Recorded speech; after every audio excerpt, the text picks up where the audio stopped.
Dans cette nouvelle vidéo, nous allons voir ensemble ce que vous pourriez répondre aux autres pour obtenir le respect que vous souhaitez vraiment. La première question qu'on peut se poser, c'est comment le parrain obtient-il le respect qu'il souhaite vraiment? On se connaît tous les deux depuis des années, mais c'est la première fois que vous venez me demander un conseil ou un coup de pouce. Je ne sais même plus à quand remonte la dernière tasse de café que je suis venu prendre chez vous. Pourtant, ma femme est la marraine de votre seul enfant. Est-ce que je vois un peu de respect? Est-ce que je sens un peu d'amitié? Est-ce qu'il vous vient l'idée de m'appeler parrain? Non, vous venez chez moi le jour où ma fille Connie se marie et vous offrez de me payer pour un meurtre. Le parrain établit d'abord une liste de différentes choses que l'autre personne doit accomplir pour qu'il se sente respecté. Donc, sa liste ressemble à ça. Quelqu'un qui me respecte vient à moi, me demande des conseils et de l'aide, aime s'entourer de moi, aime m'inviter, veut être ami avec moi, m'appelle par mon prénom ou mon nom, montre des manières appropriées, n'abuse pas de mon pouvoir et enfin, ne m'insulte pas. Pour le parrain, le respect est une condition de base absolue. Donc le premier point, c'est de faire une checklist des choses qu'une personne doit accomplir pour vous sentir respecté. Vous connaissez très certainement des gens dans votre environnement qui attendent toujours tout de vous. Toutes les bonnes choses que vous apportez sur la table, vos capacités, vos contacts et en même temps, ils ne vous montrent pas le respect que vous méritez. Et tout comme le parrain, vous pourriez être absolument cohérent dans ces situations. Posez-vous la question, quel comportement les autres doivent-ils avoir à votre égard et quel comportement punissez-vous? Par exemple, vous pouvez punir une personne en ne prêtant plus du tout attention à elle. Comme le parrain, montrez très clairement aux autres quand vous vous sentez dévalorisé par leur comportement. Et parce que vous avez votre checklist en tête, vous pouvez alors parler aux autres très directement du comportement que vous attendez de leur part. Qu'est-ce que je vous ai donc fait pour que vous me parliez avec aussi peu de respect? Vous seriez venu à moi comme un ami. Alors les voyous qui ont touché à votre fille seraient déjà en train de souffrir. Soyez mon ami.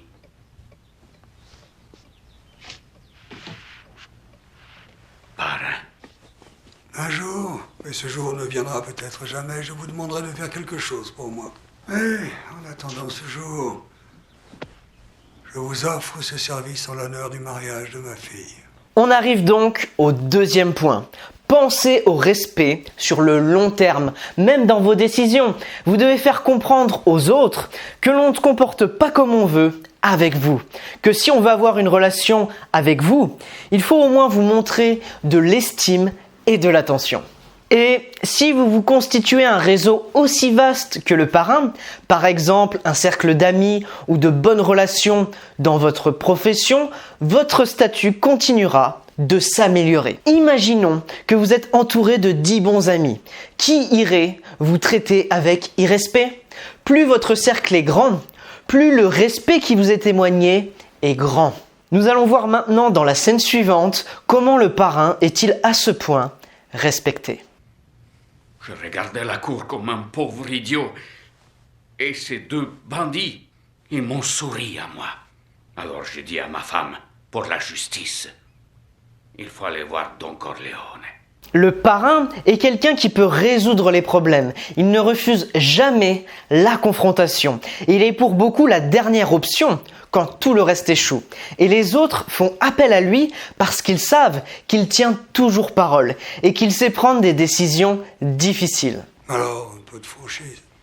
Vous avez repoussé mon amitié parce que vous aviez trop peur d'être mon débiteur. Si vous argumentez comme le parrain depuis une position de force, si vous avez plus d'autorité, plus de connaissances ou plus de pouvoir qu'une autre personne dans une certaine situation, et si vous êtes alors pleinement conscient de la valeur incroyable de votre temps, de vos connaissances ou simplement du privilège de passer du temps avec vous, alors vous vous respecterez automatiquement beaucoup plus. Sachez que vous êtes la personne la plus importante dans votre vie. On arrive donc au troisième point. Accordez-vous le plus grand respect possible et vous aurez un effet complètement différent sur les autres. Une confiance en soi complètement différente. Et plus vous êtes sûr de vous, moins il y a de chances que quelqu'un ait l'idée de ne pas vous traiter avec respect. Nous allons voir maintenant quelles émotions le parrain montre-t-il en cas de conflit. Qu'est-ce que je vous ai donc fait pour que vous me parliez avec aussi peu de respect? Vous seriez venu à moi comme un ami. Alors les voyous qui ont touché à votre fille seraient déjà en train de souffrir.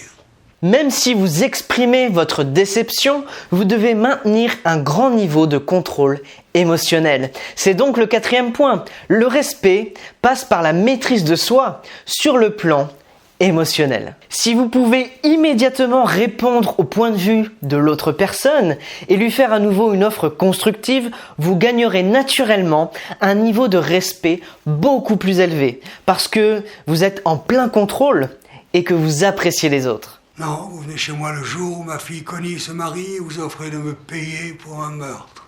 Et si vous dites aussi ce que vous pensez vraiment, sans filtre, alors les autres vous montreront beaucoup plus de respect. Je vous pose la question, voulez-vous être la personne en qui les autres ont confiance parce que vous dites la vérité, parce que vous tenez vos promesses, parce que vous pouvez faire abstraction de vos émotions pour prendre des décisions importantes et surtout parce que vous pouvez prendre des décisions rapidement?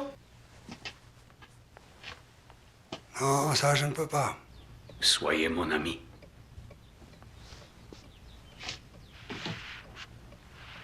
Parrain. Si vous pratiquez cette méthode à petite échelle, ce sera alors plus facile à un plus haut niveau.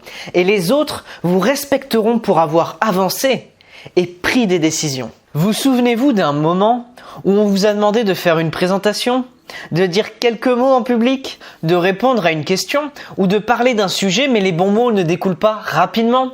Au lieu de maîtriser une rivière de mots, tout ce que vous pouvez gérer, c'est uniquement un petit filet. J'ai décidé de vous aider à développer votre éloquence grâce à des exercices simples et gratuits de fluidité verbale. Qu'est-ce que la fluidité verbale? La fluidité verbale, c'est la facilité avec laquelle vous pouvez accéder à votre vocabulaire mental. Ok, je vais vous expliquer ça plus simplement. La fluidité verbale, c'est la capacité de trouver les bons mots au bon moment ou dans la bonne situation. C'est important de traduire rapidement vos pensées en mots. C'est comme une voiture. Plus la puissance d'une voiture est élevée, plus elle peut passer rapidement de 0 à 60 km/h. Plus vous êtes fluide verbalement, plus vite votre cerveau peut trouver les bons mots quand vous parlez. Vous avez besoin d'une maîtrise verbale dans des situations telles que des entretiens d'embauche, des conférences de presse, un contre-interrogatoire, voire un flirt avec une fille dans un bar. Plus vous avez un niveau élevé de fluidité verbale, plus il est facile pour votre cerveau de traduire vos pensées en mots. Donc je vous ai préparé 3 exercices simples à faire chez soi pour développer votre éloquence. Maintenant à vous de voir, le lien est dans la description de la vidéo.